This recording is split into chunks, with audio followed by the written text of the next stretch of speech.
Hello, folks. Welcome back to another episode of Mike Loud's Fanfic. So, look at myself behind my back to make sure I don't want to ruin it or mess it up, all these chapters. Because I'm reading the next chapter. I'm reading chapter 5 of Love Me Twice, Save Me Thrice. We have some information now that's ready, bringing it up to you, and as you all know, it gets a little closer than they ever thought it would be. And they ended up with a kiss, and then they've been watched. I don't know what's happening because it's really weird when you see it like in all times. Okay, hopefully my microphone is right near here because sometimes I'm away from the microphone, sometimes I'm not. Right, my microphone is right here, okay? You gotta listen to me. My microphone is right down here, right? It's right below where I was to do. So I'm just gonna keep myself faced this way, but I will stay out of the microphone. Hopefully I'm 6 feet away from the microphone. Hopefully you can still hear me. So I'm gonna test out to see if you could still hear me. I don't catch colds, but I do have a cough, just like episodically. But I had to silently cough, like when I just had to silently cough all the time. So I don't want that to happen. Anyways, let's get started off with chapter 5 and picked up where we left off. They've been watched, and Lance and Keith have been getting along into their intimacy. Intimacy? Yeah, have their intimacy game. That's what I'm looking for. Intimacy. I said intimidation. That was not what I'm looking for. Intimacy. There you go. That's the word I'm looking for. I completely forgot about it. Anyways, let's hop on to chapter 5 right now because things are gonna be very, very good. Okay, let's set off with chapter 5. Let's get started. Chapter 5. Never visit a fairy ring.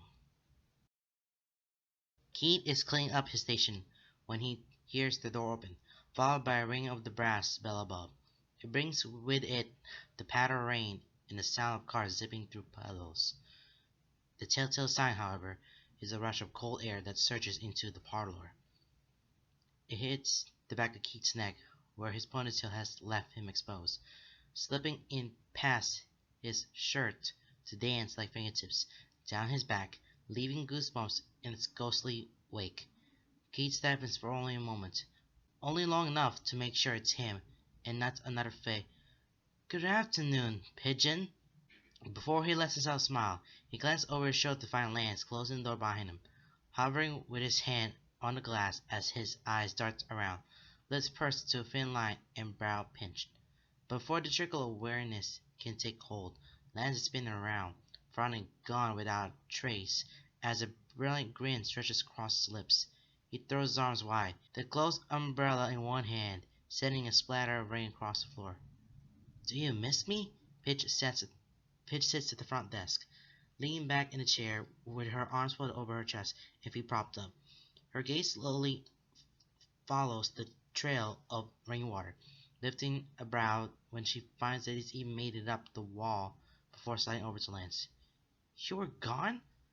His composure crumples in an instant, arms falling as his shoulders hunch, mouth pursing forward into a pout. Until Lance, he had never seen a Fae other than Shira pout, and at this point Shira hardly counts. Sometimes he wonders what Lance might be like in court, wonders if he loses all his bubbly, erratic charm. Then he remembers the times he caught a glimpse of that glint of eyes in Lance's eyes, body held tall and lips pressed firm, face eerily blank and emotionless, even as he smiles. And he decided that he never wants to see the version of Lance he has to be while in court.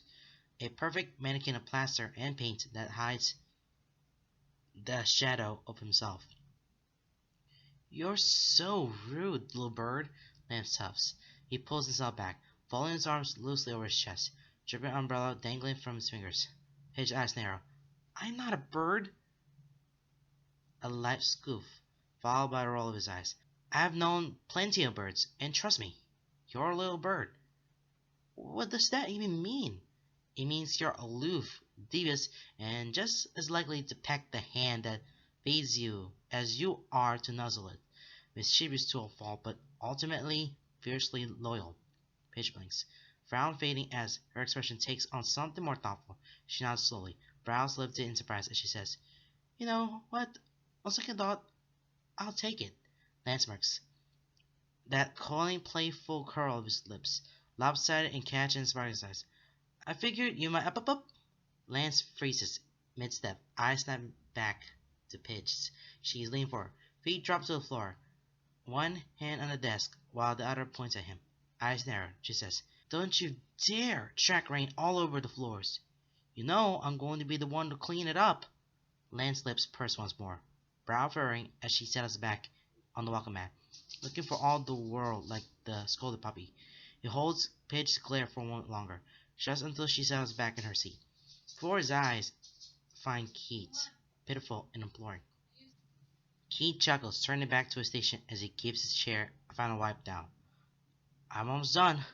He tries to take his time, to not let his impatience show, but he can feel Anne's eyes on him, hot on the back of his neck, even as shivers run down his spine. He swipes up his iPad, intent on taking it to the back room, where his eyes catch on a small vase overfilled with forget-me-nots. It's been months, but they remain as pristine as ever, each petal perfect and practically glistening in the light. He's never seen a single one of them wilt as he reaches out to run his fingertips along their velvety soft petals. He swears he can feel them vibrate at his touch.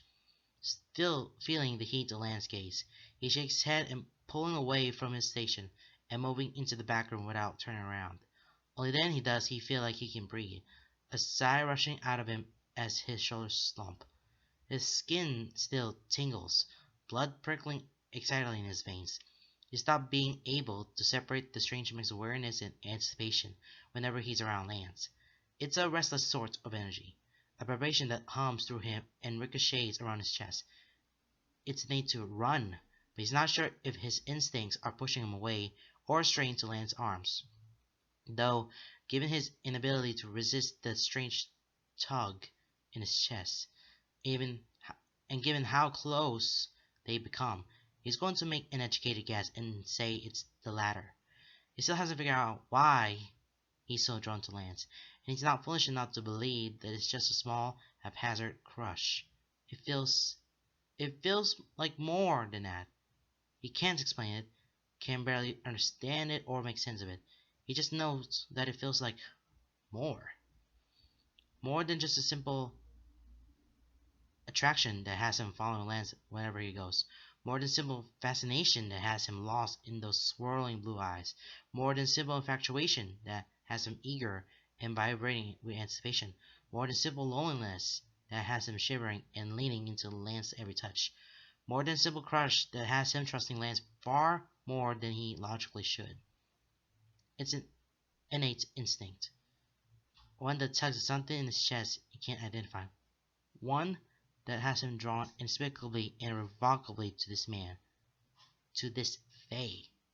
Sometimes he wonders if Lance has him under a spell. He's seen the way their kind play with humans, luring them in with a flash of their eyes and a touch of glamour, wrapping their will around a human's heart and clouding their minds. But Keith's an Iron-blood, and that sort of charm has no effect. There's something more to this, and Lance still won't tell him what it is. "Keith?" Sheriff glances up from where he's hunched over the desk. His iPad sits in front of him, tablet pen in his hand. He pulls one earbud out as he looks up, welcoming smile on his lips. "Is your appointment already over?" "Yeah, she had to go as soon as it was done. Paid and ran out nearly before I could give her the aftercare speech. Said she had to hurry back to work," he says as he sets his own iPad to the side before moving to grab his jacket. "That's a shame. I wanted to see how it turned out." She ships, resting one elbow on the desk and one on the back of his chair as he turns to face Keith fully. He lifts no one brow. Do anything special to it? Yes, just the usual stuff. Lasting color, quick healing. She said she had a beach trip coming out soon, so I kind of boosted the healing more than usual. He shrugs as he slips his jacket on, smoothing it down his chest and checking his pockets for his phone wallet. She also mentioned that she tends to be really forgetful, so I gave her a little memory charm. Something to itch a little when she forgets something and sends a little jolt to her memory when she scratches it. Shiv's smile is warm, eyes crinkled at the corners, and molten silver eyes glimmering fondly. That was really kind of you, Keith. He shrugs. Eyes drop into the floor, even a small smile tugs at his lips as he mumbles. I just like to do what I can to help. I'm sure she'll appreciate it, even if she has no idea what you've done. He runs his fingers through his hair, pulling out his ponytail and shaking his hair loose. I prefer it this way. The anonymity. I know I've helped them, and that's all I need. Your use blood of magic is the most creative kind and method I've ever seen. It's all thanks to you. I wouldn't have thought to use it this way if you hadn't opened up a tattoo shop. She shrugs, pen illy tapping against the desk as he scratches his chin. He's as clean shaven as possible, just like himself and just like Lance. Few Fae actually grow facial hair, and as an Ironblood, it's a trait he has inherited. As a teen, he'd been made fun for it. Now, however, he's grateful he doesn't have to bother shaving. In that case, you'll need to thank my human parents. One of my moms was a tattoo artist. Keith paused, brows furrowing as he still said, I didn't know that. Shiro shrugs, gaze drifting back down to his iPad. I don't talk about it much. I haven't seen them since my Fae nature was revealed, and the court called me back. Why do you think I decided to open a tattoo parlor of all things? He shrugs, feeling sheepish. I just thought you liked tattoos. Shiro chuckles, smile wistful and icy said, I do, but I think all of this is just a way to preserve their memory. That's that's really cool, Shiro. Keith's hand comes down to Shiro's shoulder, squeezing lightly. Shiro smiles up at him, free hand moving to cover his for a moment. I appreciate that, Keith. I wish you could have met them. Me too. A moment of silence stretches, not tense but content. Keith grunts Shiro as he lets himself be lost in memory and nostalgia. He doesn't know much about the human woman who raised Shiro before his changeling nature was revealed and he left for the summer court. But suddenly, he wishes he did. All he knows is that it was a long time ago, and by the time Shiro left the court, both of them were gone. Shiro isn't very forthcoming about his past, but maybe Keith should make an effort to ask more. But for now, Lance is waiting for him.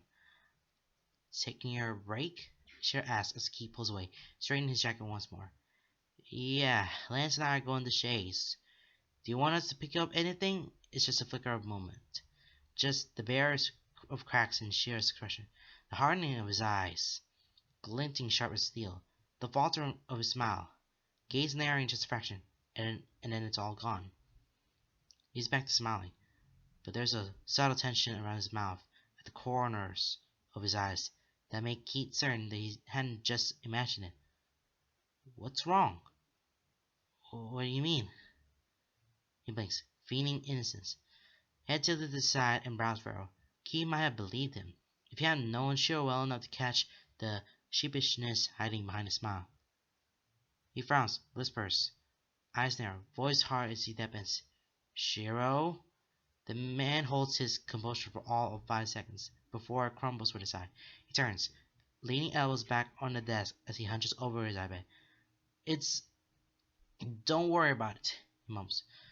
It's always the same phrase. When you want to say that it's nothing, but he can't lie. He glances up, hitting Keith with a hard stare. Just be careful, alright? You know how I always am.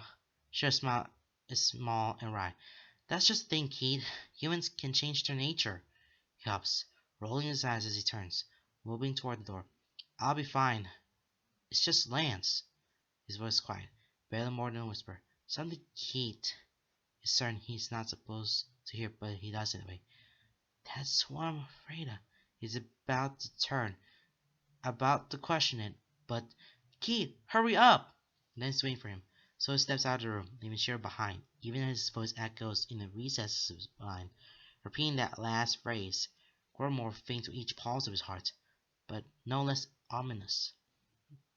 But the uncertainty is forgotten as he faced with Lance's smile, stretched wide and dancing in his eyelid eyes. Hey, he says softly as Keith steps up to him, standing closer than strictly necessary. There's a lot in that simple word, said so breathlessly. Relief, surprise, excitement, contentment. Lance's hand reaches out, fingers finding his wrist and delicately sliding down, tracing gently over the curves of his knuckles before sliding his fingers between Keith's. Keith allows himself a small smile, embraces the bubbling warmth that flutters in his chest, in the way his body tingles from the close proximity, practically yearning for the warmth radiating from Lance's body. Hand on fire with their palms are pressed together. Hey, he brats, head tilting to the side, just enough to line up their lips, eyes flickering down to Lance in silent question, an open invitation.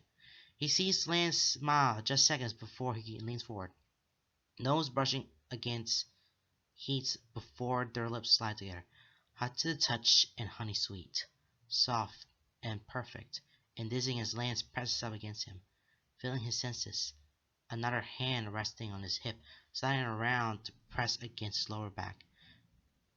Hey, lovebirds! They jerk apart, turning intent at the stare pitch, who huffs with a scowl. I'm happy for you and all, but can we please keep the doorway a PDA-free zone? I don't need a front row seat to you making out. Lance grins, but it looks not at all apologetic. Sorry, Paige, Keith says, pushing the door open and tugging Lance along behind him. Want your usual from Shay's? Yes, please. Yes, please. Extra shot of espresso. You're going to die one of these days. A caffeine riddle high is the best way to go. He chuckles as they step out of the shop. Lance unfolds the umbrella, holding it above them before they step out from under the awning. His holds the umbrella low, obscuring their faces as they walk, pulling his hood up for good measure. His free hand then falls casually into Keith's hip, wrapping around his back. Keith leans into his side, savoring the warmth, savoring the smell of salt and crackling fire that Lance brings to the rain. His own arm wraps around Lance's back, fingers curling into the fabric of his jacket at his side. It feels natural to walk like this, but wholly new. Lance's touch is thrilling as much as it's also relaxing, easing tension out of him as he leans into Lance's warmth. What happened with Shiro? Lance asks, voice casual but at an edge that's far too natural, far too carefully crafted. When it looks sidelong at him, Lance remains facing forward, face carefully blank. Keith can't help the tug of his frown. What do you mean? When Lance glances at him, there's the ghost of a smile, of genuine amusement as he arches his brow. I could hear your voices, and you looked scowly when you came out. I did not. You did. Your face was pinched like you tasted something sour. It was nothing, he mumbles. But he knows he's tense. Knows Lance can feel it. He hums, low and thoughtful before whispering. You forget that the only reason I've survived court this long is by being able to read expressions when there are none to read. He chuckles, hand squeezing for just a moment to Keith's hip, jostling him into his side. You're very good at hiding your thoughts by human standards, but you're a lot easier to read than mask. So, what happened with Shiro? He huffs, hoping enough indignation will hide the frustration and exasperation inside. He's just being overprotective. If he hadn't been even pressed to Lance's side, he's not sure he would notice the slight tense of his shoulders. I know he trusts you, he says, trying to comfort. He's just always been really paranoid and protective. Tension eases out of Lance's shoulders, but he feels far from relaxed. His voice isn't strained, but there's something off as he says, it's not just you he's trying to protect. Light, lilting, disguised as a joke, but with that cryptic edge that makes A shiver ran down his spine. "What you mean?" he asked, but he knows exactly what Lance is implying. So he amends his question before he can get another frustratingly vague Fae answer. "Why would Shiro be protective of you? You're High Fae. You're more powerful than he is, aren't you?" They never said it out loud, but they given him enough pieces of the puzzle to draw conclusions. Lance nods, head bobbing from side to side. "I suppose I am, in a way, but you're as dangerous to me as I am to you." Keith stops, forcing Lance to turn on him. His eyes narrow, searching Lance beneath the thin privacy of their shared umbrella. He finds honesty, awareness, hidden behind wry amusement. "You said that before, but you never told me why." He lifts his chin, lips purse. "You said that I was dangerous to you specifically. Why? I I wouldn't hurt you." It leaves his lungs in a rush, tasting like the truth on his tongue and wrapping tight around his lungs with the vulnerability of it. But Lance only smiles, reaching out to trace his fingers along the curve of Keith's temple, tucking hair behind his ear for idly running a fingertip over the ear cuff Keith has taken to wearing. He taps his nail against the gemstone, lips curling to a smile, a laugh on his tongue as he says, "And do you think something as simple as that has ever stopped Sheriff from worrying? It's deflection, and he knows it." But there's something in Lance's eyes, a tension at the corners of his mouth, begging Keith to let it go, pleading with him not to press. And because Keith is weak to him, unable to say no to this mischievous Fae that's blown into his life like a northern wind and awakens something in his chest, he does. He lets it go, for now. Lance takes his hand once more and drags him down the street towards Shay's cafe, as they pretend the conversation never happened. Chapter. They just finished their work and they'd probably taken a break, and they walked down to Shay's cafe. And the conversation between them, they have never. Why is she worrying about Keith? And Lance is trying to tell Keith that, yeah, Keith is dangerous to Lance, right? Because they don't know what's going to happen within the who are they trusting with. Is he going to kill Sheriff? Is Keith going to kill Lance? Be the monster? Because if that happens, he would be the next monster, and he would not allow to do that sort of thing. But let's just see how this ball game goes, because we have no idea on what's about to happen. He wakes from a nightmare with his knife in his hand. He jerks, ending up half sitting up, blankets clutched to his chest with one hand. The other prickles and stings, and he can feel the familiar hilt of his dagger clutched tight in aching fingers. His heart hammers in a rapid staccato, breath coming short and shallow as fire burns through his veins, simmering and boiling just below his skin. The bundle of magic that lives in his core is unfurled, bloomed, energy coiling through him and coming off of him in waves of heat. Eyes wide and wild, unfocused as they dart around his room, desperate to find the dagger he can't comprehend, but his body seems certain is there. A building, collapse, dust in the air, thick and choking, rubble everywhere, hand gripping his chest tight, and the whimpered cry for help. Fire in his hand, a dagger in his grip, a clash, a blurred movement, searing pain across his jaw and cheek, rage in his veins, jaw aching as he clutched his teeth. Yellow eyes, blue eyes, silver eyes, gemstones flashing and swirling. Blood, blood everywhere. The smell of it thick and acidic on his tongue. His own bile, burning in his eyes. His own cheek, on his chest. Shiro! Shiro? Shiro! Blue eyes, swirling and cloudy, glowing like moonstones. piercing like ice, filled with tears, hands gentle and warm, shaking as nails bite into his flesh. The smell of salt and rain and ash. The dream fades. The more he tries to remember, the faster it disperses like smoke. He tries to grab it, to hold onto it, but the visions fade. Details go first, then visual, until he is left with flashes of color, of action, of smells and sounds and pain, until those fade, too. Until he slept sitting up in his bed, heart pounding and breath ragged, left with nothing but the sense of fear and panic and frustration that his nightmare had left lingering. It's not the first time he had a nightmare like that, but it's the first time in a while. And as his nightmare fades, as his awareness starts to gain a firmer grip on reality, he finds that his chest still hurts, just like it always does after his recurring nightmares. Tight and constricting, but more than that. A burn. A singeing of flesh and muscle and bone, burning right down to his heart, wrapping around it like a fist determined to squeeze the life out of him. He lets out a shaky breath, sitting up more fully and loosening his grip on his dagger. He lets the magic go slowly, releasing his aching fingers so the dagger can dematerialize, sinking back into his palm and settling back in his forearm.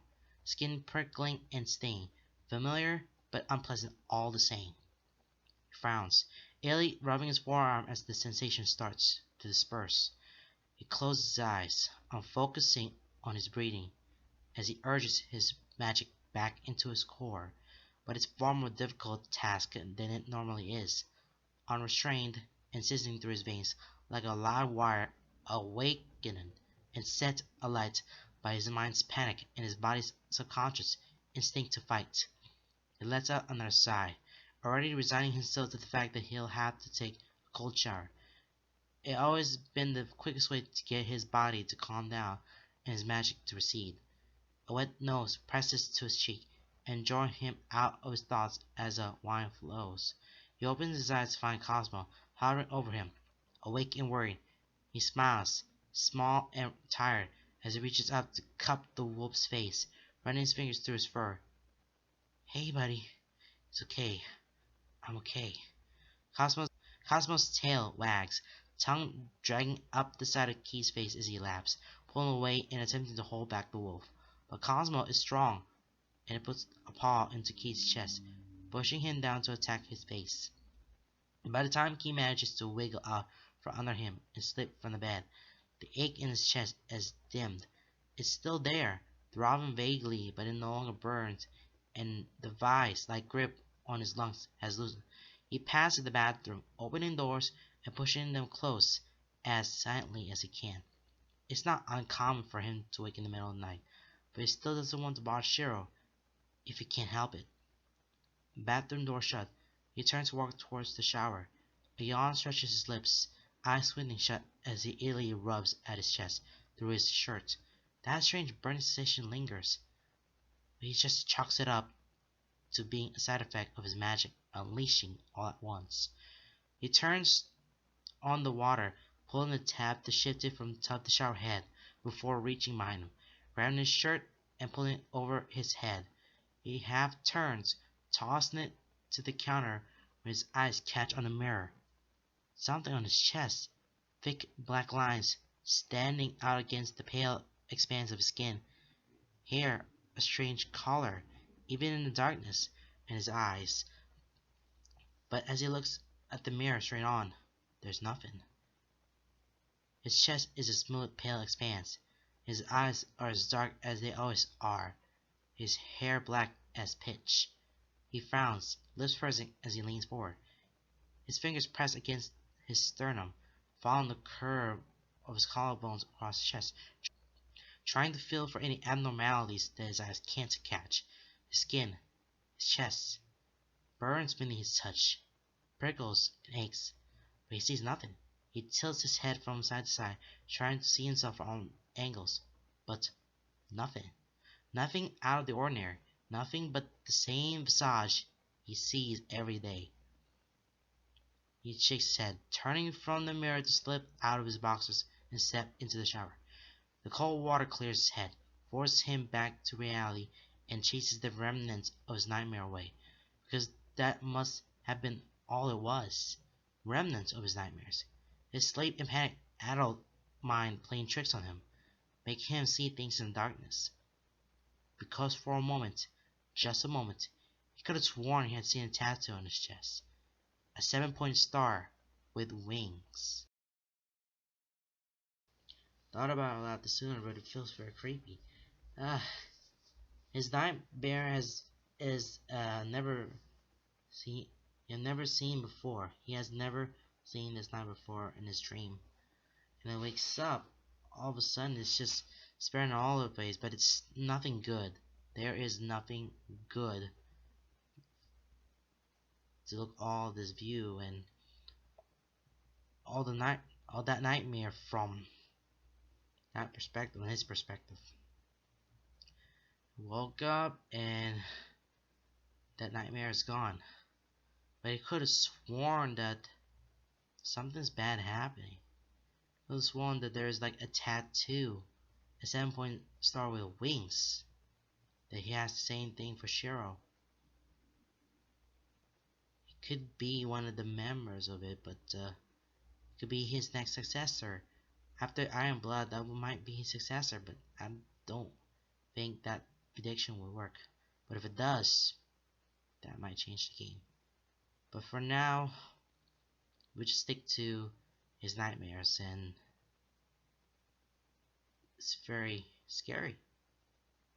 Yeah, it's very scary when I read that section. Keith shouldn't be here, and he knows it. But he is. From the moment the idea came to him, just a fleeting innocent thought that sank in and took root. He hasn't been able to shake it, despite knowing he shouldn't, despite telling himself it's a bad idea, despite the voice in the back of his head that sounds suspiciously like Shiro, despite knowing that a year ago he would consider such an idea to be insane. But a lot of things have changed. Lance has changed him, in subtle ways that he can't always pinpoint but feels all the same. He hasn't decided yet if it's a good thing or a bad thing.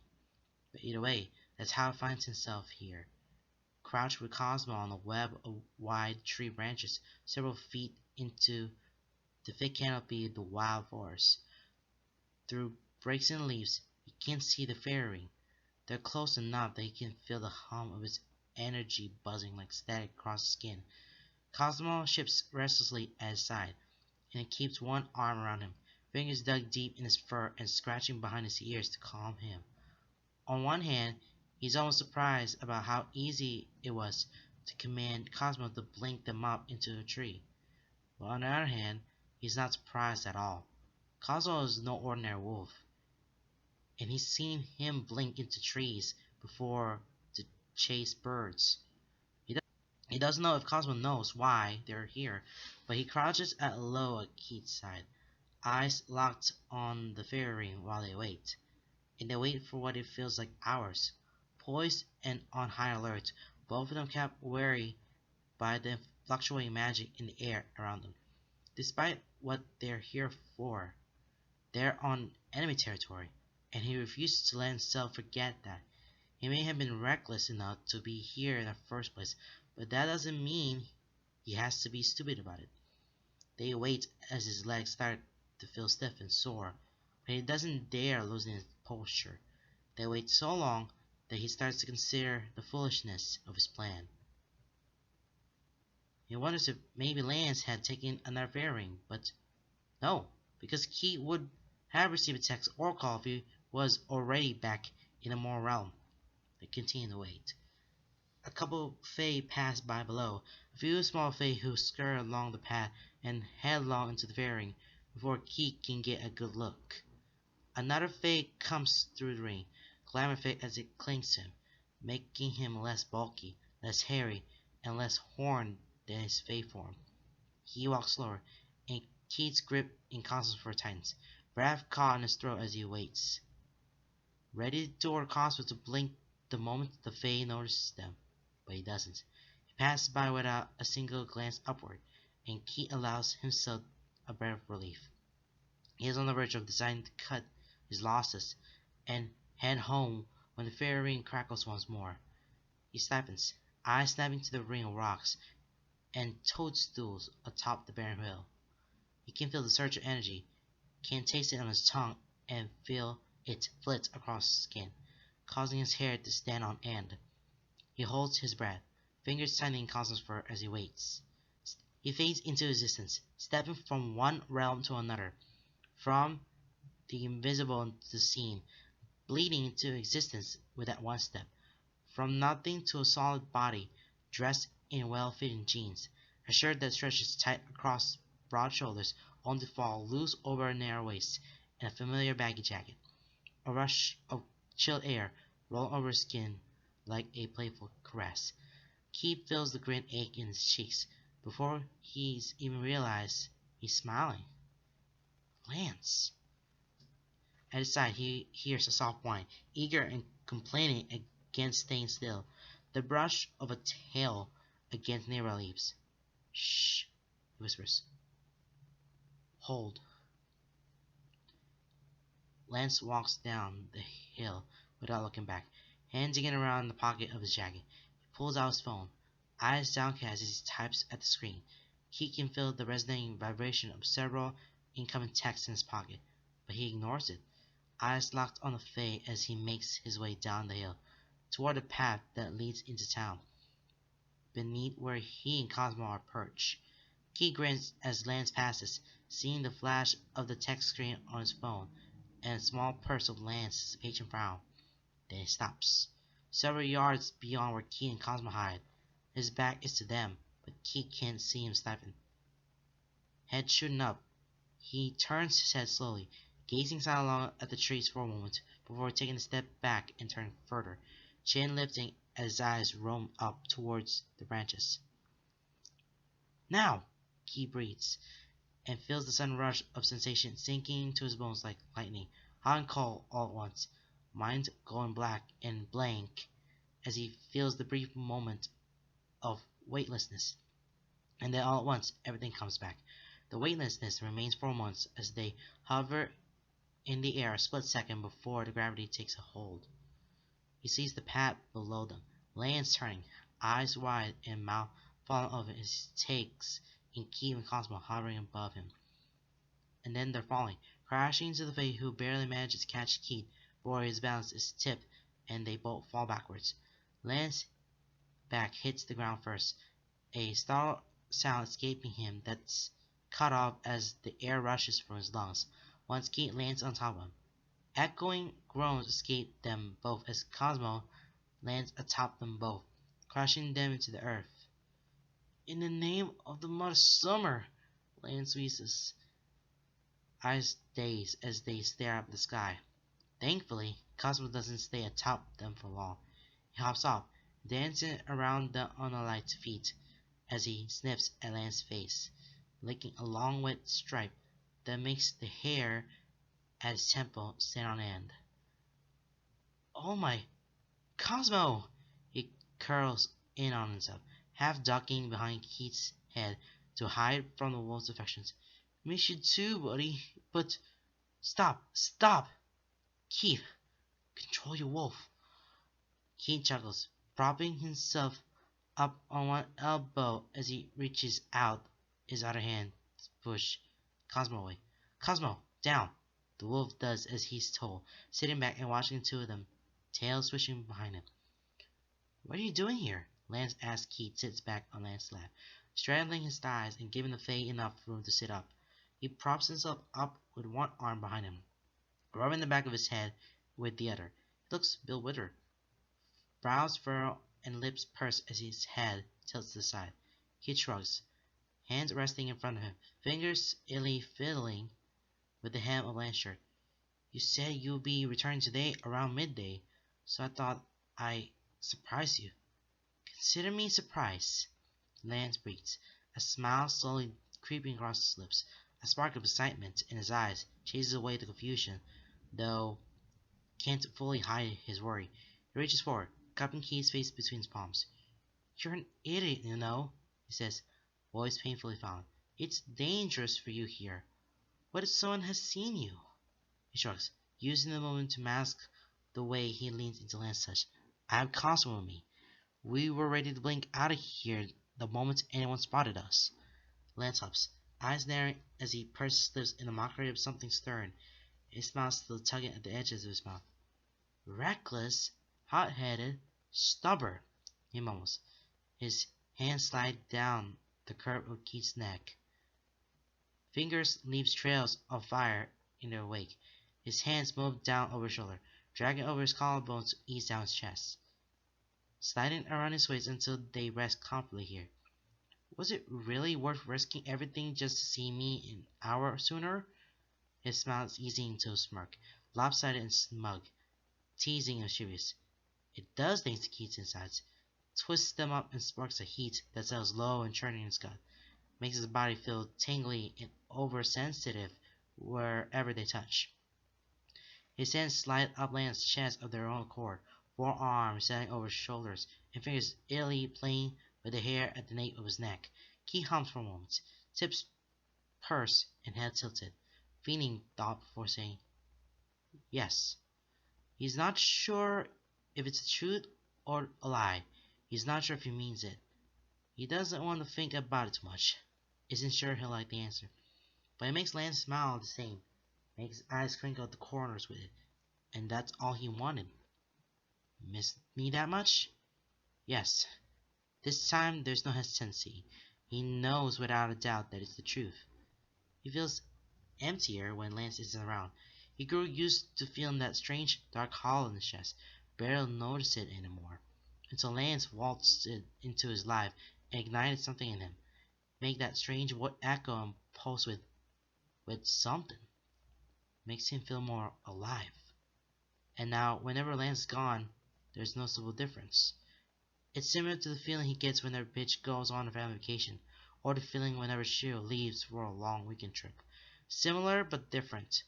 More concentrated, more intense, tugging at strings connected to his heart that he's forgotten exists. They were gathering rust until Lance came around. Lance is special. Special to him. He's not sure why yet, but he plans on finding out.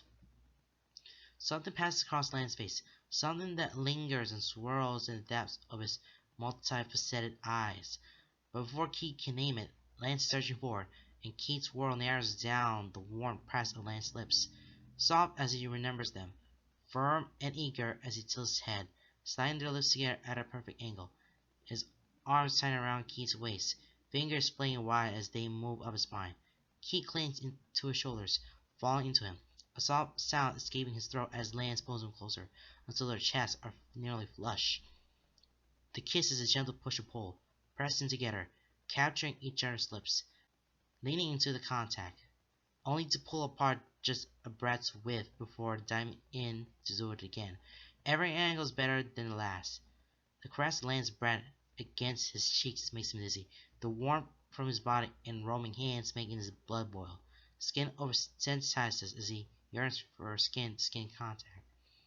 When Lance's tongue slips past his lips, Keith eagerly responds in kind, fingers tugging at Lance's hair and holding him firmly in place. A sound rumbles deep in his throat, but he's far too lost to recognize whenever it's a moan or a growl. Either way, he feels the soft puffs of air against his cheeks as Lance laughs through his nose without breaking their kiss.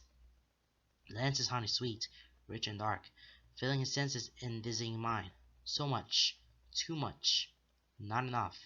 He burns for more, feels the flames inside him licking at his skin, reaching for Lance, fueled by him, burning so hot that the chill in the air can touch him, and then Lance pulls away, leaving Keith reeling as the cold air rushes in, startling against heated flesh. He blinks, eyes lidded and unfocused as he tries to find Lance's lips. One more, but Lance is turned away, looking over his shoulder, back down the path towards the Faerie. Moment at his side draws his attention. Cosmo crouching on all fours, hair on his back standing on end, eyes following Lance and a soft growl in his throat. That's when he feels it, the hum and crackle of energy. He can't see the fairy ring clearly from his angle, but he can definitely feel it. The air in the forest comes alive as the portal is used, snapping like static across his skin, making his hair stand on end, body tensing as adrenaline floods his system in sudden fight or flight. Then Lance moving, snapping out of his startled haze. One arm wraps tight around his waist as the other flings out, hand sinking into Cosmo's fur and gripping tight. Those eyes snap to his, blue gaze hard as steel and lips pursed into a thin line.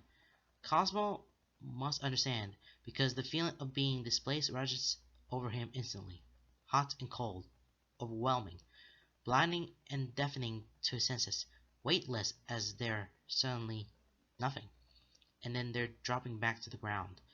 Lance rolls out from under him, and Keith snaps into a defensive crouch, eyes darting around as he takes quick assessment of their surroundings and tries to get his bearings.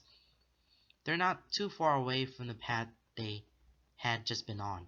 Off to the side and deep in the forest, shrouded by trees and hidden by bushes, Cosmo remains at his side, leaning into him, and Keith lays a hand on his shoulder, for Cosmo's comfort as well as grounding himself. Lance crawls forward, silent as smoke as he reaches forward, gingerly pulling back the twisted and horned branches of shrubbery. The plants lie practically bending to his will before he truly touches it. Keith crawls forward, practically pressed to Lance's back as he gazes over his shoulder, through the narrow gap in the trees to where the fairy ring lies. The hill is no longer empty. The Fae stands just outside the ring of stones and toadstools, tall and willowy. They wear long robes, but they don't fill them out, making their body obscure as smoke. Long clawed hands peek out from flared sleeves, but the robe curls to the ground without exposing feet. A hood is pulled up, and the head that pokes out is almost bird-like in appearance, long and slender, pointed, white as bone. Thick shadow beneath that makes Key wonder if it's really the Fae's face or a mask. He doesn't realize the air is noticeably colder until he shivers, feeling the ice sliver down his spine. He leans further into Lance, seeking his warmth, and it's only then that he notices how stiff he is. "Lance?" he whispers, barely a breath. The rest of his question is unspoken, but certainly there. "Are you okay?" The shake in Lance's head is nearly imperceptible. His brows are furrowed, lips pursed into a deep frown. "Winter Court," he mutters. Keith shivers again, body tense as he looks back to the Fae, waiting for him to leave, but they don't move. Standing atop the hill, they turn slowly, not so much confused or certain, but searching. "They are following me," Lance whispers, voice harsh with venom that Keith has never heard. "They know I'm up to something, and they're following me." "Why would they follow you?" Keith mutters, leaning close to keep his voice close to Lance's ear. His eyes never leave the searching Fae. "Why would they care? You're not in the Winter Court. I'm Allura's favorite. I'm standing in the way of Lotor courting her, and his mom doesn't like that. She'd do anything to make her son king of both courts. That includes following me to figure out my weaknesses. Anything she can use against me to get me out of the way." Turns then, but not to Key. His gaze snaps to the wall by his side. "Cosmo, get him out of here." "What? No," he sputters, hand coming down Lance's arm, gripping tight. Lance's eyes snap to his, hard as steel, swirling with a storm of ice. But there's a fire burning beneath the hardened expression, a carefully controlled fire that Key has never seen him before. He's seen many sides of Lance, playful, mischievous, melancholy, thoughtful. Hell, he's even seen the courtly, indifferent mask. But he's never seen rage before. He's never seen fear, genuine and uninhibited fear. It makes his stomach clenched, lungs tight as his own panic starts to settle in. Still, he doesn't look away. Holds landscapes with a fire of his own. Stubborn, reckless, hot-headed, just like Lance says he is. "I'm not going anywhere."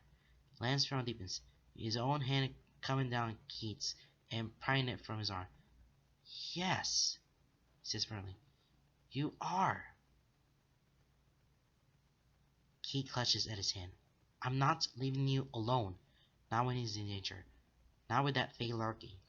Not when Keith can protect him. You can't protect me. I can. I won't let you. Why are you so afraid that they'll take you away from me? Keith's breath catches, heart stuttering and body tensing at the intensity of Lance's eyes. At the fury in his voice, his grip is bruising as he clutches Keith's hand to his chest. He holds Keith's gaze for a long moment, hard and unyielding, daring him to challenge him. Then slowly, his eyes soften. His frown lifts into a small wry smile. He lifts Keith's hand to his lips, pressing them to his knuckles as he still holds Keith's gaze. Eyes still afraid, still angry, but painfully, achingly fond into whispers around Keith's fingers. I won't let them find you. And then he's thrusting Keith's hand away, pressing it into Cosmo's side, sinking into his fur and curling his fingers around Keith's to force his grip. Get him out of here, Cosmo, he says. Lance! But Lance has already pulled his hand away, and Keith feels the solid Cosmo blink before he can pull back. The last image of those beautiful blue eyes, intense and swirling and aching, as imprinted in Keith's mind as the sensation of nothingness overtakes him. Oh gosh. Okay, we got a lot of things going down right now, and yeah, I mean, just Keith is so stubborn to surprise Lance over that Faerie, getting all the romance and everything like that. But all of a sudden, there's a lot of face. They are watching.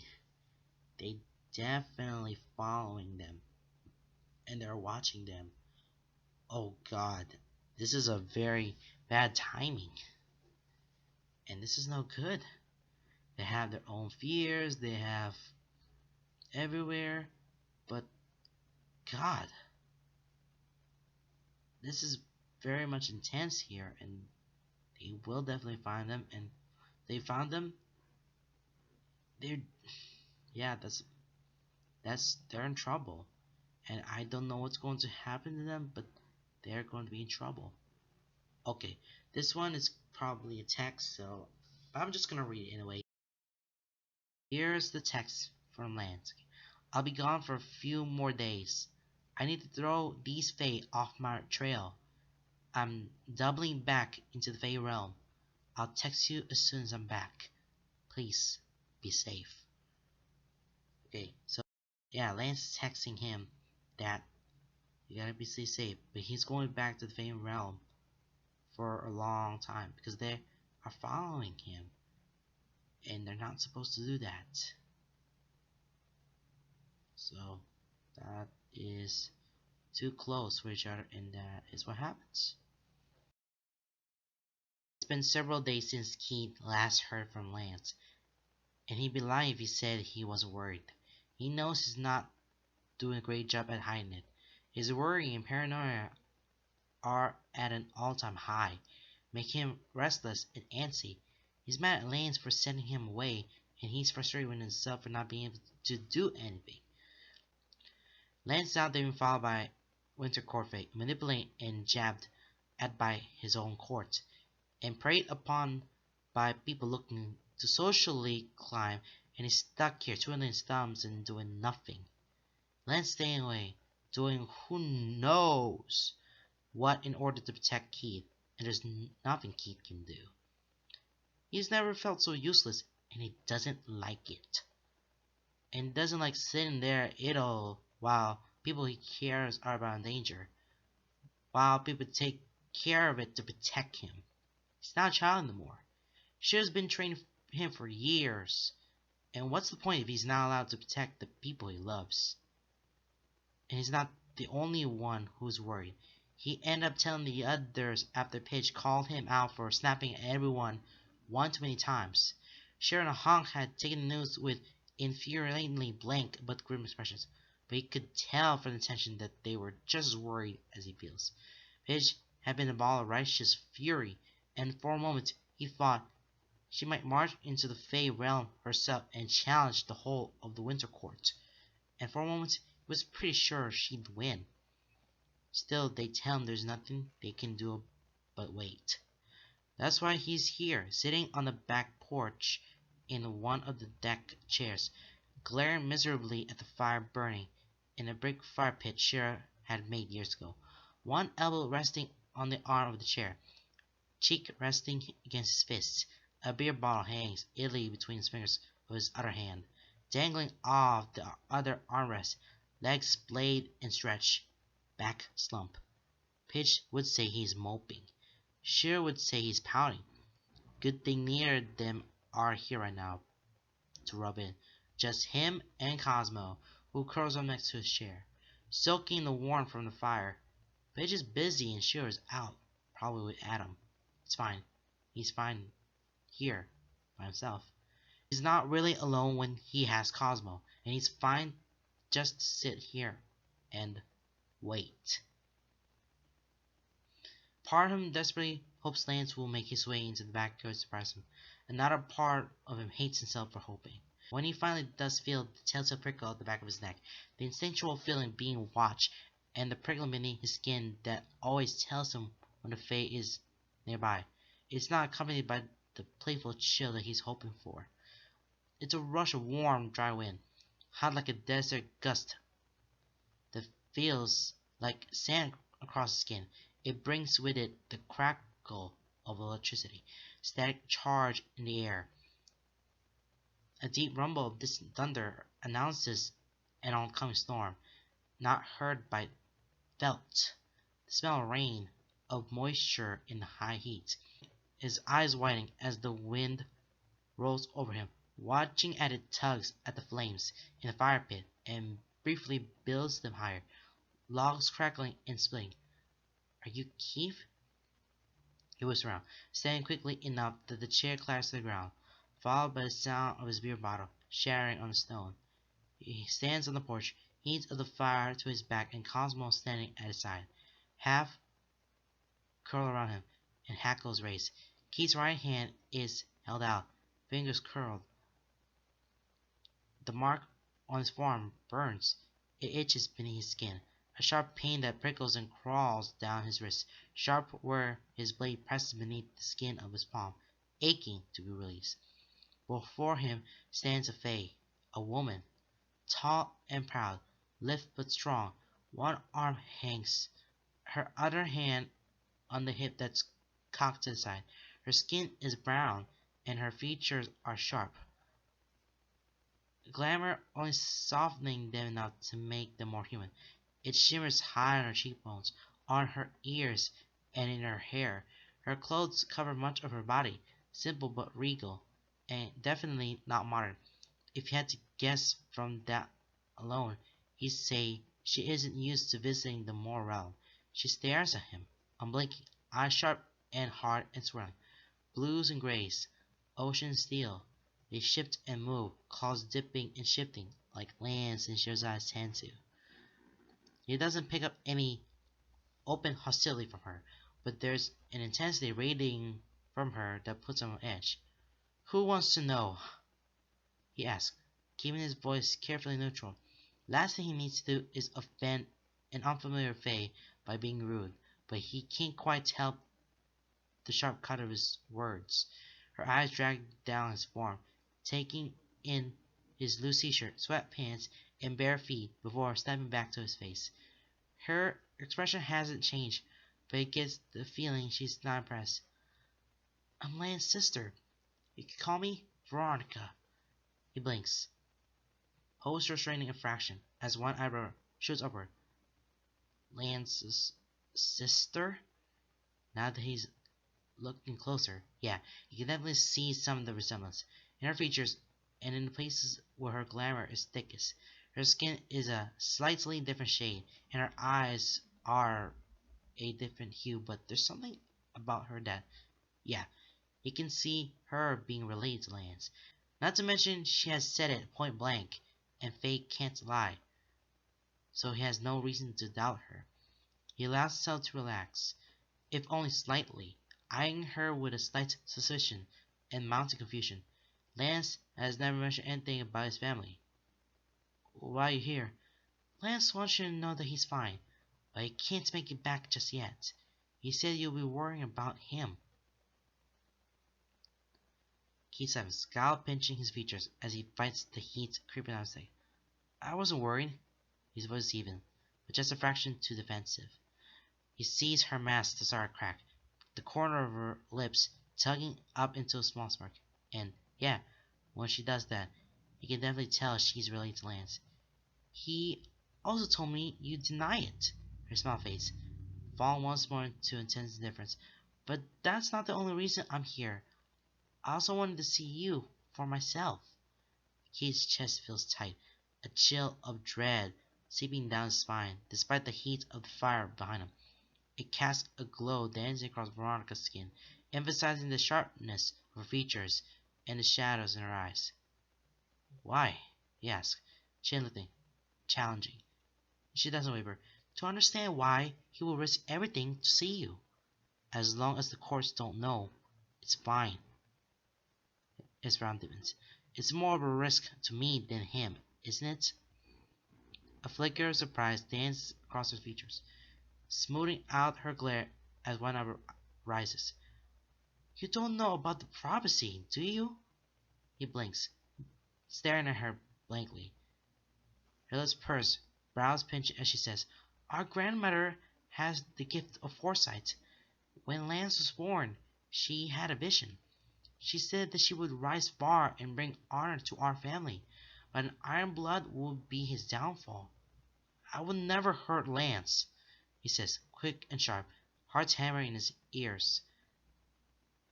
Her eyes narrow, lips tight as she says, Iron bloods can't lie. A promise from you means nothing. His hand curls into fists, nails bind painfully into his palms. His dagger cuts sharply just below the skin. His blood burns, flames in his chest, stoked and unfurling in a bloom of rage. He's moving before he makes a decision too, stumbling forward on the bare feet, off the porch and into the yard. He doesn't stop until he's mere inches from her, standing toe to toe. He can feel the heat radiating from him. I can feel the sickening boil and crawl of his blood bubbling in his veins, itching to be released, itching to reach out to hers and command it as his own. He meets her narrow gaze head on, refusing to back down. His hisses between clenching. I would never hurt Lance. She doesn't move, doesn't flinch. He can feel a crackle coming off of her, a rumble deep beneath his feet, a moisture in the air that smells like rain and smoke, carrying electricity. Her eyes swirl like storm clouds, her words clipped and sharp, pointed and jagged. Every time he comes here, he puts himself in danger and you at risk. It's selfish and reckless, all because he's drawn to you. No! He snaps. It's not just me. She gives him a long, flat stare, a huff of a scoof that crackles with dry heat. You expect me to believe that? You're all he ever talks about anymore. It's not just because of me. He repeats, voice pitched low. She waits, eyes narrow and suspicious. He takes a step back, closing his eyes briefly as he takes a deep breath and to steady himself. He forces himself to relax, first with his jaw, then his shoulders, loosening his arms until his hands unclench. Patience yields focus. With a frustrated sigh, he meets her gaze once more, unflinching. It's not just me. It's Shiro. It's Pidge and Hunk and Shay. He has friends here who are actually his friends. People who liked him for exactly who he is, and not who they want to mold him to be. People who like his company and are just watching him like sharks waiting for him to slip up. He comes here because he's happy here. He's free here. He doesn't have to worry about things here. And he can just relax. He can do the things he wants to do. I'd never seen him happy when talking about the court. Have you? She takes a moment to answer. Takes a moment to look him over. Eyes narrow, but with a new sort of appreciation gracing her features. He wouldn't go so far as to call it approval, but somewhere in the ballpark of respect. No, she finally says, I haven't. She turns her head then, gaze drifting off to the side, looking over the plants that line their backyard, twisted in shadow and wild as nature. There's a pinch to her features, a frown on her lips. She looks like she's thinking, but when she looks back to him, he sees nothing but determination glinting in her eyes. Whatever decision she came to, she's already made it. We weren't always court Fae, you know? Her tone's different, lighter, more conversational than she's been since she's arrived. I, he blinks, tilting his head and eyeing her suspiciously, not quite sure what to make of the sudden change. No, I didn't know that. She nods, arms folding over her chest as she tilts her head back, eyes on the stars as she looks thoughtful and self-assistant. Our grandparents left the courts to start a family together. We were born and raised as wild fae, under the general rule of the summer court, but separate from it, until Lance. He became friends with the princess, and their friendship brought power and prestige to our family. But only Lance and I lived at court. I think he misses it. The freedom of our child. He was forced to change when we went to court. It does that to you. She looks at him, then, eyes calculating but warmer when they were moments ago.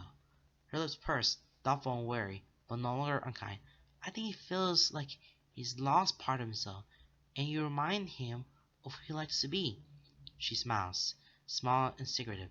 There is a mischievous mirth that dances in her eyes beneath the storm. And for a brief moment, Kate wonders how he didn't see her resemblance to Lance right away. I can say why he keeps coming back here, she says as she reaches into her folds of her clothes, pulling out a familiar, pristine blue forget-me-not. She holds it out, a smile on her lips that actually reaches her eyes. He told me to give this to you.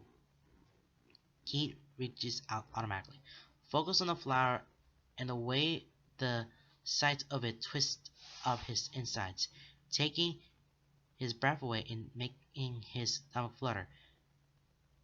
He takes the flower, holding it gingerly between his fingers, but then Veronica grabs him, quick as lightning, snatching his wrist with her hand and gripping tight. Her nails bite into his skin, and his eyes snap to hers. Her smile is still in place, but there's a sharp edge to it, that overwhelming intensity back in her eyes as she pins him with a stare. Don't hurt my brother. It's a warning. It's a plea. She lets his wrist go and steps away from him, holding his gaze as she sinks back away from the golden glow of the fire and into the shadows of the night. Her eyes glow, dim and steel blue. A rush of wind hits him straight on, hot and dry, crackling with electricity and bringing the taste of rain on his tongue. He blinks, and she's gone.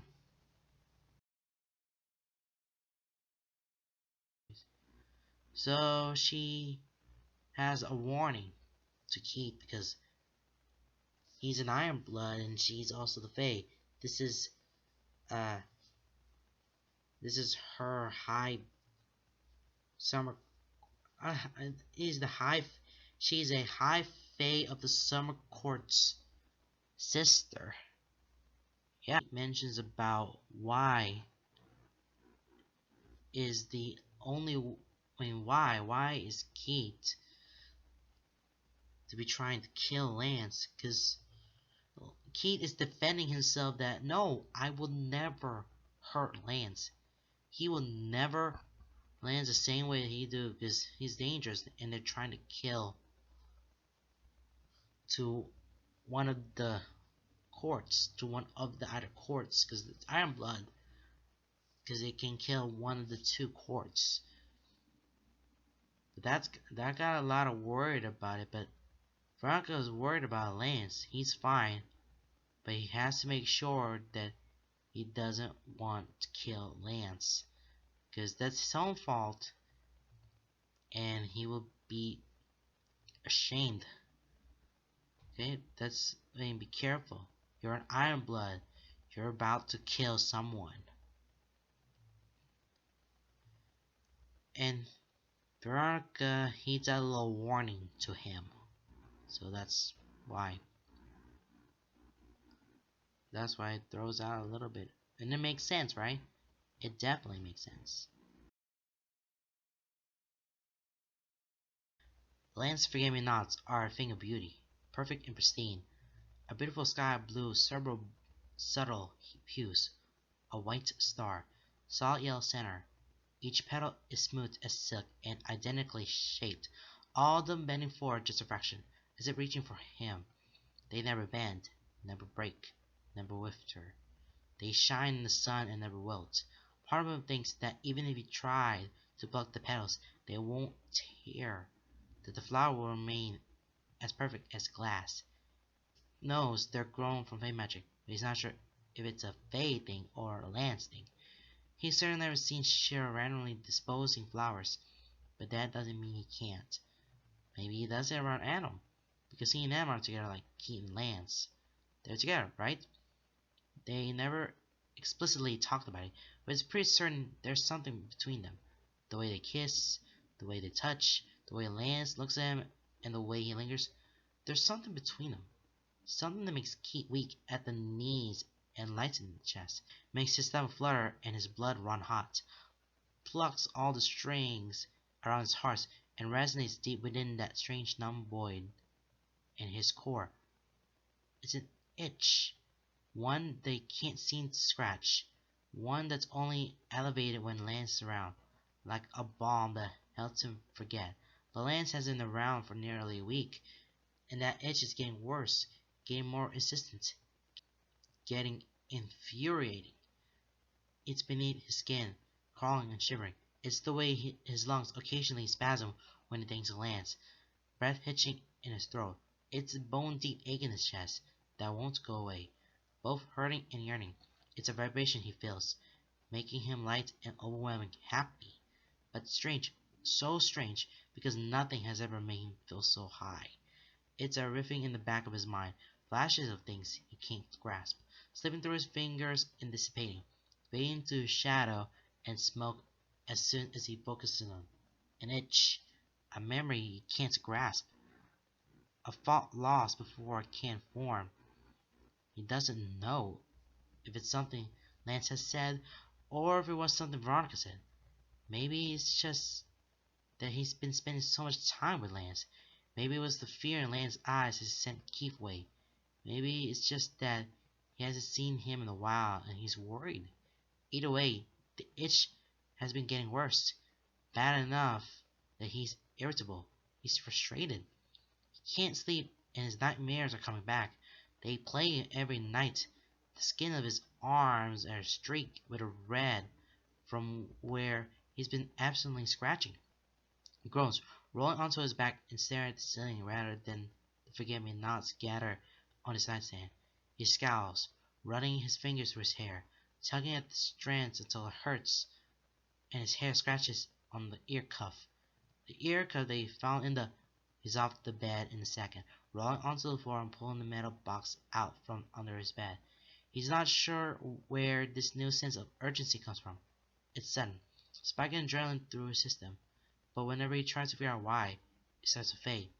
So he goes with instinct, already able to tell this is just another thing in his mind, refuses to grasp, and his instinct says, open the box. He sits against his bed, cross-legged with the box in front of him, shouldn't be hesitating, but he is. There's a sense of a dread welling up in him, cold and tight, coiling through his chest and squeezing, choking. Goosebumps rise on his skin, and his breath comes out short and quick. He doesn't know why he's panicking. He doesn't know why apprehension digs its claws in deep, piercing through him and making his hands shake. He shouldn't be afraid of this box. He opened it before. He knows what's inside. He should be feeling whatever this is. But he is. And he wants to know why. His hands rattle against the latch as he flips it open, throwing the lid back and recoiling as if burned. But the contents are exactly as he remembers, innocent and unchanged. Yet the sight of them stirs a cacophony of emotions inside that strange void, echoing out to resonate through his chest, far to dissonance to comprehend. He pulls the stuffed red lion out first, turning it over in his hands. There is nothing out of the ordinary about it. A lion colored red, yet there is a warmth that radiates from his chest, pushing his lips into a small smile. It's cute. He has vague memories of having it when he was in his teens, but can't quite remember where he got it. But he's pretty sure he used to hug it at night when nightmares plagued him. He carefully sets the red lion on his bed before turning back to the box. He pulls out the pile of old Polaroids next, flipping through them. They're not well done. Half of them are overexposed or too dark. Most are blurred on the edges from a finger. The colors are faded, but there's a sense of nostalgia as he looks through them. Trees and hills and woods that looks like any other forest, to be completely honest, but there's something familiar about these ones. A creek, a pond, a sunset, serve an old collapsed building, a faerie. Not the one Lance uses, but another, smaller, made entirely of mushrooms and nestled into a thicket of trees. His heart hammers in his chest as he flips through the last photograph.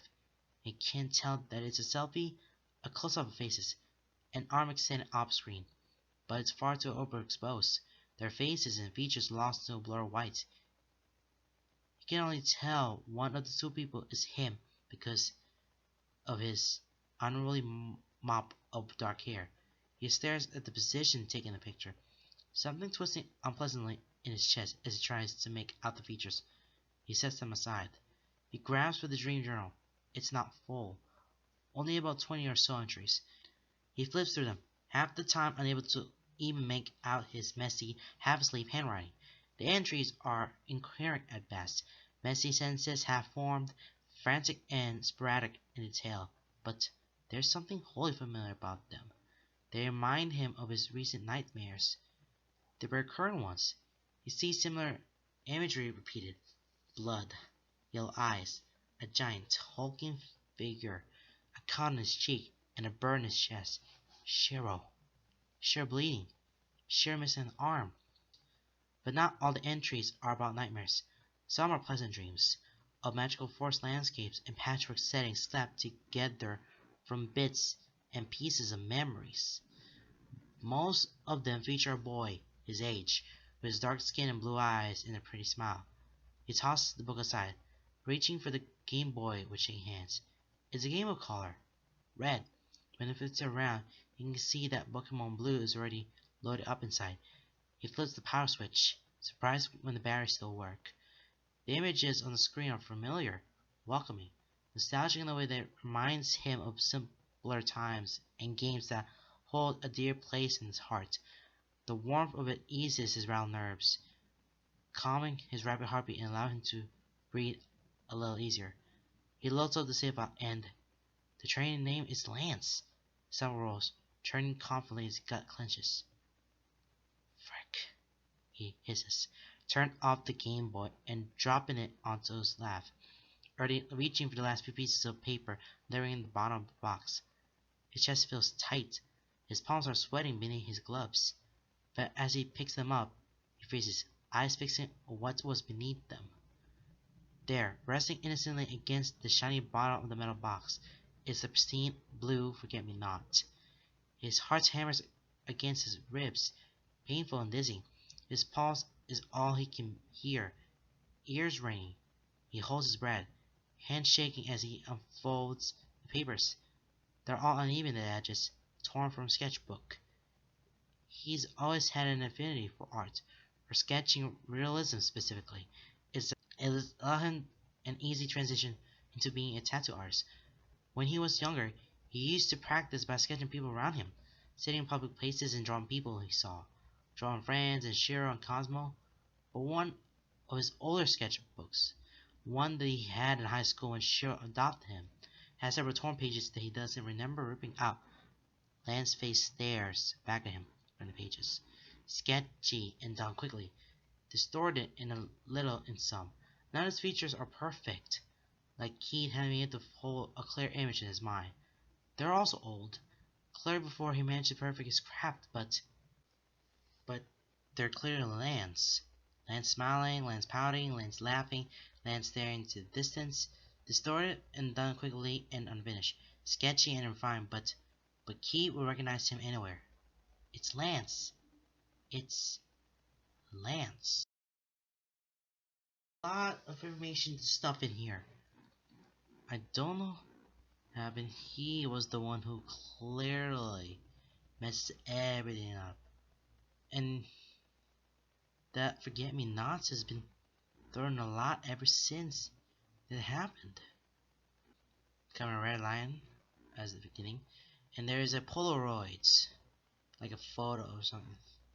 That last photograph of going through all. It's like a selfie.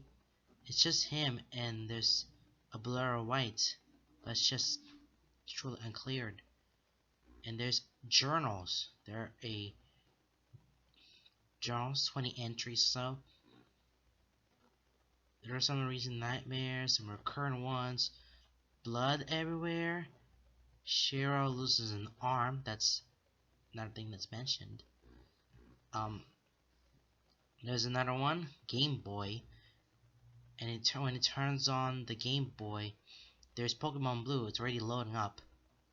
And when he sees the welcoming of the trainer name is Lance, I was like, oh crap. Really? Is that really the name? Yeah, he used to play that game. His own way. And last but not least, the last one is just a scene of Forget-Me-Nots. More of Forget-Me-Not. He unfolded all the papers and there's a sketchbook. He used to sketch everybody. He drawed to anyone. Draw with his friends, Shiro, Cosmo. When he had high school, when Shiro adopted him, torn all the pages, and Lance's face there, and from all the pages that have been flipping through all that sketchbook. And he cared about Lance a lot. But, why? That was his first time. Man, that was before. And they met before that happened. All of that. My God.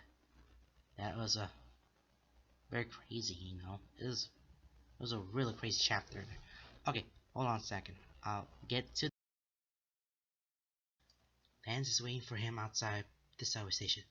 At the side of the steps, off to the side, jacket open, one hand in his pocket, the other building his umbrella, the other holding his umbrella. It leans against his shoulder. It leans back, held to face the sky. The umbrella is at such an angle, barely provides any coverage. Not that Lance seems to mind.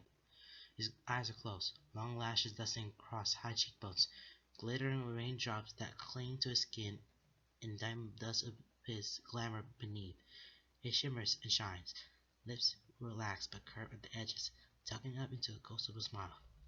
He's wet, but he doesn't seem to mind the rain. He rubs in it. He looks at peace. A pocket of stillness and tranquility on the busy city sidewalk, surrounded by the sea of people and flash of cars in the street. A statue of marble perfection, picturesque and beautiful with a backdrop of bustling city. And for a moment, Keith thinks that might be all he is. Stone. Mirage. Something corporeal, but untouchable all the same. Removed from this reality, from this world. Something he can't have, can't touch. Yet in Lance moves, till his head opens his eyes as Keith approaches. An asthma of his stretches wider, curling across his face and crinkling at the edges of his eyes. A bright spot of sunshine in the pouring rain. It takes Keith's breath away, a blow to his lungs, leaving him dizzy and lightheaded. Something in his gut twists, a heat, rumbling warmth that surges outward, blooming into his veins, a fluttering that fills him, making his limbs feel jittery and tingling. His fingertips twitch, half curling to fists. I need to touch, I need to hold back. His heart hammers, pulse drowning out the sounds of the city, vision fading at the edges, until he can see is the bright spot that is Lance. Lance. who he's come to trust. Lance, who awakens something deep within him, resonating in a cavernous void held in his chest, untouched for years, silent and numb. Lance, who, in such a short span of time, he can't imagine life without. But that's just it, isn't it? It has been short of a time. Well, it has, but there was a foundation. He can't remember it, but somehow his body remembers Lance. His instincts remember Lance. He inherently trusts Lance, and that's allowed them to go closer. And Keith, Lance breathes his name like a sigh, thick with emotion, relief, anticipation, achingly fond, heart-wrenchingly worried. So much, too much. It resonates inside him, vibrating along his heartstrings until it tugs, pulling him closer, unable to resist as he stumbles forward, heart in his throat as he rushes to Lance, paws bruising against his ribs as he reaches out, fingers carding through Lance's hair to wrap around the back of his neck, pulling him forward. Lance pushed forward on his own, lips like honey as he melts against Keith, turned to face him, free arming around his waist to pull him close. The umbrella lowers, tipping forward, giving them some semblance of privacy.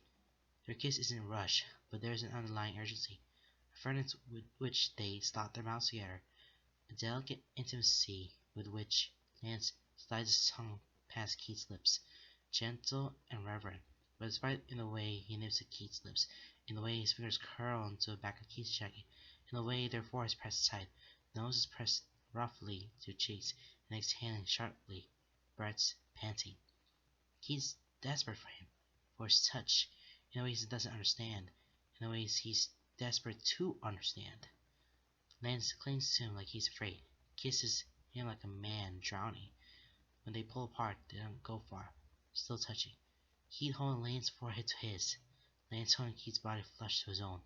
Noses trail along each other, lips hovering and breaths mingling. When Keith licks his lips, his tongue brushes across Lance's bottom lip, and he can feel the face shiver. Keith meets his eyes, stares at them until they start to blur into one. Lost in the way, those gemstone fractals shift and swirl, hues of blue crashing into each other like waves on the beach. We need to talk, he says, voice low and hoarse, heart in his throat. Lance is silent for a long moment, eyes assessing and drawing conclusions. This person tight. I have a question to ask you. Again, and I think you owe me an answer this time. If he asks third time, Lance will have to answer. Fae Rule 3, he'll have to answer, and have to be truthful. He has respected Lance's wishes this long, but now he wants to know. He needs to know. Feels Lance's long exhale, feels the caress his cheeks, and feels his body deflate against him. His forehead slips from Keith's, falling to his shoulder instead, face buried in the crook of his neck. Okay, he says, dipping heavy in that one word, voice thick and exhaustion. Okay, but not here. Keith takes his hand and pulls away, offering a small encouraging smile even as nervousness bubbles in his gut. Lance lips reflect that smile, right down to the anxiousness swimming in his gaze. They turn, headed down the sidewalk and towards their usual route to the tattoo shop, but Keith only gets 2 steps before Lance stops moving, tugging him to a sharp stop by his hand. Lance? He asks, turning with one brow cocked. His smile fades as he sees the look on Lance's face, eyes sharp, furrowed brows slowly smoothing out. The lines on his face ease, forming into that perfect porcelain mask that gives away nothing but radiates cold. His lips, however, remain pursed into a small thin line. Lance's hand tightens in his. Keith. His voice is so calm, so steady, pointed in a way that radiates danger beneath the surface. That's strange. Fragile peace before a storm. He feels the shudder run through him. Posture slightly in automatic response. A tickle of dread, cold in his chest, blood tingling as his magic starts to leak through his veins, adrenaline fuel and preparing him for whatever's to come. Lance doesn't look at him, eyes locked somewhere ahead, past Keith's shoulder, his voice low and cutting. I need you to go. What? Get back down those steps. Get back on the subway and go home. Lance, stay there until I come for you. Lance, tell Shud to go home as soon as possible and to stay with you. What's going on? Go! Lance, go! With a sharp yank, he pulls Keith back several steps being in front of him, pushing him back towards the subway entrance. But Keith doesn't go. He follows Lance's gaze, searching through the crowd until the Fae towers over the crowd, long and lithe, but obscured by the robes they wear, face long and bone white, slits like yellow eyes glowing, shadow riven beneath the hood, shimmering with the glamour that's concealing them from human eyes. The same Fae from the Faerie ring, the one who was following Lance, but they're not staring at Lance. All four eyes are locked solely on Keith. A shiver runs down his spine. The hair on the back of his neck stands on end. Goosebumps rise on his flesh. Can't look away from those glowing golden eyes. The Fae doesn't move, simply looms and stares. The crowd splits around them without noticing, subconscious telling them to avoid the Fae, but not thinking twice when they step around a space that should be clear. Lance, he says slowly, urgency making his breath harsh. He reaches for Lance's hand, grabbing his wrist tight when Lance tries to pull away. You need to come with me. They're still after you. They're not after me. Lance snaps, bending on his tongue. I don't know if they want you because I care about you, or because they know you who you are. Either way, you need to go. Now! Not without you. Keith, I'm not leaving you again. Not when that thing is after you. That thing is one of the Winter's Queen's personal servants. And if they found out you're an Ironblood, and Ironblood's consorting with the Lord of Summercourt, they won't stop until they figure out a way to get around fair law and kill you. I like to see you try. Keith is full of straight exasperation, and Lance even whips his head around to pin Keith with a firm glare. But Keith doesn't look at him. His eyes are on the Fae as they lift one arm. It's too long, proportioned eerily off. The hand that extends from the flared sleeve is small, but the fingers are long and crooked, knobbed knuckles and sharp, curved talons. The fingers curl. There is static in the air. Keith feels it buzz across his skin, stealing the breath from his lungs. Dark emergency crackles along the Fae's hand, gathering and arching across purple flesh. Black lightning gathering, coiling, ready to strike, aimed right at them. Come on. Keith whirls, darting for the subway entrance and forcing dragging Lance by the wrist. The man stumbles, letting out a shout and a yelp as he's forced to follow. They dart down the steps two at a time, and they're halfway down when the cement wall at the top of the stairs cracks and splinters, exploding with a crackle of lightning and singed black. The people around them gasp and shout, ducking for cover from flying debris. He and Lance whirl, staring wide-eyed at destruction, eyes snapping to where the Fae is hurrying after them, ropes wisping across the ground like smoke. They lift a hand, another crackle of energy, and arching black bulb lightning. Lance throws himself over Keith, shoving him down the steps as the bolt shoots over their heads, slamming into the cement overhang above the stairs. It cracks and splinters, large chunks falling into the steps below, smoking and static with energy. They fall hard to steps. Pain erupts from Keith's knee, and his thigh hits hard against an edge as they roll several steps down, but the pain fades, drowned out by the fire and adrenaline burning his veins, muted by an urgency crashing through him. Panic breaks the sound around them. Humans scream, they shout, they scatter, confusion making the throb a churning hellhole as people run from the stairs, but they seem torn whether they should escape outside or further into the tunnel. Keith is on his feet in seconds, pulling Lance up with him before dragging him bodily through a crowd, shoving through bodies, deeper and deeper into the conversation. How can they attack us? He asked, adrenaline sharp in his lungs. We didn't slight them. They're not attacking us. They're attacking around us. They're trying to provoke you into attacking them, so they have every right to attack you back. That's bull.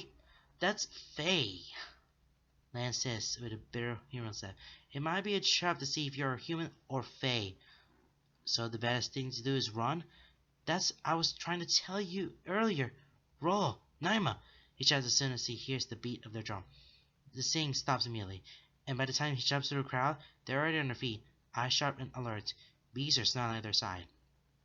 It doesn't ask them for help. It doesn't tell them what's happening. They hear it in his voice and read it in his eyes as he drags Lance past them, running as fast as he can through the crowded train station. The eyes snap from him to over his shoulder, toward the entrance. He sees their gazes narrow, sees their bodies tense and stiffen, hands curling to fists as they frown, grim and determined. He knows he can count on them, knows he wouldn't hesitate to do the same for them, knows that they'll only stay as long as they can manage before having Beezer blink them out to safety, knows that he'll be grateful for any amount of time they can buy him. He leaps over the turnstile, ignoring the shouts around him as Lance follows him over. At the sound of the pain hiss, he turns, seeking Lance shake out a singed hand before holding it to his chest. His face contorted in a pain wince for only a moment before he slips it behind his mask. Keith's eyes dart to the mental turnstile, cursing under his breath as the metal gleams menacingly beneath the fluorescent lights. He could only offer Lance an apologetic smile before turning and dragging him toward the platform. The train roars into the station, bringing it with a gust of wind that tugs at his hair and his jacket, but he grins. Escape is close, so close. He can hear Naomi's voice echoing in the distance, sharp and cutting and eerily beautiful all the same. He glances over his shoulder, and while the crowd is still in a state of panic and confusion, he can neither see Rollo or Naima or Faye. The doors hiss open, and Keith moves with the crowd to enter, and is pulled to a stop. He turns to find Lance standing resolute, still as stone, staring at the train, wide-eyed fear and lines cutting deep around his fair brows. "Keith!" he breathes, voice right and harsh, panic cutting the switch. "Keith! I can't!" "Lance!" He turns, pulling Lance's hand to him and pressing into his chest. "Lance! Look at me!" He gets close, all but forcing the Fae to look at him, holding those beautiful, frightened eyes. He holds those eyes steady as he asks, "Do you trust me?" There's no hesitation, but it still rings with dread. "Yes!" "I won't let you get hurt," he promises, taking a step backwards, toward the train, hand tightening over Lance's, fire in his eyes and fury in his voice. "We either get on this train together, or we face that fate together, but I'm not leaving you again." Lance holds his gaze for a moment, searching his face before his eyes drift to the train behind him. He can see the fear. He can see how torn he is. Lance half turns, gazing over his shoulder, and when he looks back, his expression is set. His lips are pressed into a thin, grim line. Determination flames in his eyes. False confidence and thick bravado pulling his spine straighter and lifting his chin as he says, "Fine." His voice cracks, but he doesn't care. He turns and hauls Lance onto the train. The doors hiss shut, and he hears Lance's breath hitch, coming rapid and shallow, eyes wide and panicking as they dart around. He looks like a wild caged animal, trapped in a box of metal and glass. He reaches for him, wrapping an arm around his waist and pulling him close, until their chests are flush and their heads are bowed together. He reaches above him with his other hand, holding onto a bar above to steady them both. "Just hold on to me, okay?" He whispers, red hot against Lance's ear. "Stand on my shoes and hold on to me. It'll be okay. You won't have to touch anything." Lance does as he's told, stepping out onto the tops of Keith's feet, wrapping his arms tight around his waist, beneath his jacket. His fingers curl tight in the fabric of Keith's shirt, arms like a vice. His head bows forward, face buried into the curve of Keith's neck, shallow pants hot against skin. He holds on to Lance, arm wrapped around him like an anchor. He tilts his head, resting his cheek against Lance's ear, whispering smoothly into his ear, "Shh, it'll be okay. Just breathe with me, okay? Focus on my breathing. I know you can feel it. Just breathe with me." The train rocks into motion, and Lance's body snaps as they sway with it, grip tightening and breath hitching sharply. As they pull away from the station, Keith stares out the window, eyes locked on the glowing golden eyes of the Fae as he watches them go, bone-white skulls shimmering under the flickering fluorescent lights. Lance is just standing by, going on the train. Keith just stepping in, and Lance at this close relationship, and everybody is staring at Lance, and they're trying to attack everyone. Oh, and they're trying to run away from them, and hopefully they're not attacking them. Oh God, it is really hard now, and Keith is now protecting Lance away from the other Fae. because they're trying to just attack all around them, and it's just themselves. It's just face work, and I don't know why it went this way, and it goes horribly, horribly wrong, and that's a quite a shame of it. The walk back from the subway station is quiet. They keep their heads down, eyes alert. Lance had dropped the umbrella in their mad dash to escape, so they pull up their hoods and hunch their shoulders against the rain. The air between them is heavy, weighted with the unknown, strung tight with anticipation, but lost to the thoughts in a day slept by adrenaline gone sour. He prepares himself for the conversation to come. His person Lance is doing the same. He doesn't breathe easy until they're inside his house, safe over the threshold with the door shut and locked behind them. Cosmo comes to greet them, but he must sense the mood because even his enthusiasm is dimmed. They shed their wet jackets, hang them out to dry. Lance refreshes his glamour to rid himself of the water while Keith goes to change. When he comes out, hair still damp but with dry clothes. Lance is waiting for him on the couch.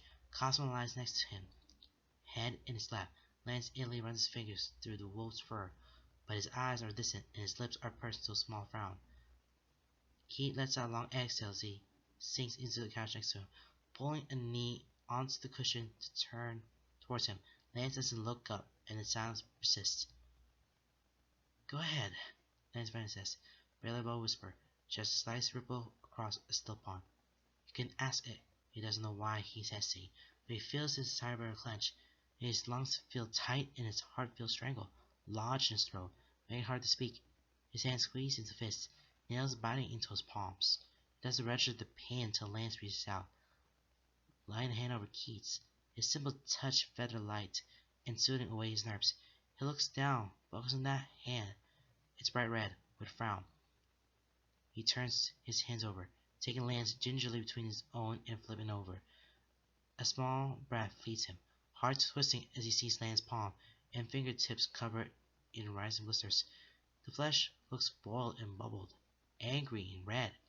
He looks at Lance, but Lance is turned away, lips pursed and brows furrowed, lines around his eyes tight. He hides the pain well, but there is tension in his jaw, taking at his temple. Keith covers his palm on his own, feeling guilt when Lance whispers. He closes his eyes, breathing in deep and reaching deep inside himself, finding the ember of his magic that lives within his core. As he breathes out, slow and controlled, he stokes that ember to flame, feeling pulse warm through his veins, pinprickles and needles beneath his skin. He focuses it down his arm, down to his hand, lifts his hand to his lips and presses his thumb to the sharp canine, registering it quick and hard until his skin breaks. The crane lands hand with one of his own. He presses his thumb to the center of Lance's palm. His magic searches through his blood, focused and concentrating on the drops spilling for him. His brows furrow in concentration as he urges it to sink into Lance's skin, urges it to melt with Lance's own blood. He uses temporary and tremulous holds to direct control. He uses Lance's blood to quicken the healing process. Its strange sensation feels like sharp needles beneath his flesh, feels like molten metal in his veins, threatening to burn him alive. Feels strangely distant as he still controls his own blood outside his body, fusing it into someone else, using that connection to control them. When he opens his eyes, Lance's hand is smooth once more, still red but no longer blistered. He runs his fingertips over his palm, federalized and reverent, feeling his lips tug into a small smile at the unblemished skin, silk into the touch. You have my gratitude, Lance breathes, and Keith looks up to lock eyes with him. Tension is smoothed from his brow, eyes slitted and dark, smiling hesitant and fond and awe as he stares at Keith in wonder. Makes it easier when Keith opens his mouth to say, before that day at the subway station, did we know each other? Lance's eyes drip shut, body heaving with a heavy breath, shuddering out a sigh as he says, yes. Then his eyes open, locking into Keith's with amusement dancing in their depths, a wry smile curving at his lips as he tilts his head. But you already knew that. Yes, but he shakes his head, lips pursing his confusion, frustration edging his words. I still don't remember. Lance turns face him fully, reaching out his free hand to cup Keith's cheek. Smile still in place, but eyes torn. Excitement and sorrow crashing into each other, swirling in those blue depths. I can help you with that, Reese, but you have to understand. If I do, there's no going back. His heart shudders, his stomach churns. His magic still prickles beneath his skin and singes his veins, but a warmth pulls pleasantly in his guts, a fluttering in his chest. He puts a hand to Lance's, weaving their fingers together as he nuzzles into his palm, eyes never leaving this. I don't want to go back. He wants to move forward. He wants to understand. Lance sighs, eyes closing. His other hand comes up to join the first, cupping Keith's face between his palms as he pulls him forward, leans into him, presses their foreheads together. I hope you can forgive me, he whispers. His eyes snap open, irises swirling and glowing, more and more until the white, completely white, bright and blinding. His fingers curl, nails biting into Keith's flesh, sharp and jagged. Energy crackles along them. Their foreheads push too hard. Pain erupts at his forehead, piercing back to his skull, sharp and overwhelming, ripping a gasp from his lips, causing his whole body to tense. His hands grip Lance's wrist, but he can't pull the Fae away. He's immobile, as stone as the pain builds and builds, sharp and hot and tearing apart. And then everything goes white. Wow. Everything they've done, everything's been running away. They're trying to, going back to remember all the days they have. And Key asked this one big question: is that before the civilization, did they know each other? Key and Lance know each other? Yes, but he already knew that. But Kate doesn't remember the past. He did met Lance before. And if he's going to do that, in order to do that, there's nothing to go back. Have to do everything they can to get back everything in the past, and they can't do anything about it. It's just fades away. And that's where it ends on chapter 5. Oh god, this is just a cliffhanger. But this is getting a little himself the hints. The hints and the hints and hints. There's so much information, and just figuring out the puzzle and get into the clues. But oh my god, that was crazy. It's very crazy. Okay, well, that's enough for me today, and I will see you guys on the next chapter of Love Me Twice, Save Me Thrice, right here on whatever, right here on this video, whatever this channel is going to be. Michael's Fabric, yeah. But oh my gosh, it was intense, and it gets very more interesting because they leave out with the cliffhangers. That was very exciting. Okay, alright, that's enough for now. Bye everyone, I'll see you.